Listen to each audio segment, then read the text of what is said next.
Hi అండి, నమస్తే. ఎలా ఉన్నారు? అందరు బాగున్నారు కదా? ఈరోజైతే కార్తీక సోమవారం కదా, ఇలా గుడికి వెళ్ళాను. గుడికి వెళ్ళేసి ఇలా దీపం పెట్టుకున్నానండి.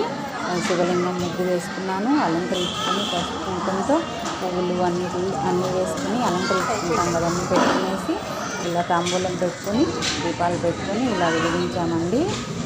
360 ఒత్తులు అయితే మా వారితో వెలిగించాను. ఎందుకంటే ఇంటి యజమాని చేస్తే మనందరికీ పుణ్యం అంటారు కదా, అందుకని ఇలా వెలిగించాము.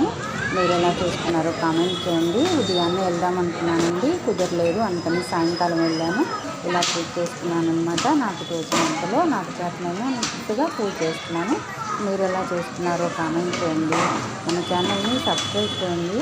ఈ కార్తీక మాసంలో అందరము గుడికి వెళ్తాం కదండి, చాలా హ్యాపీగా ఉంటుంది. మనకు ఎన్ని కష్టాలు ఉన్నా మన గుళ్ళో ప్రశాంతంగా అనిపిస్తుంది. మీరు అంతేనా? ఇలాగే అందరూ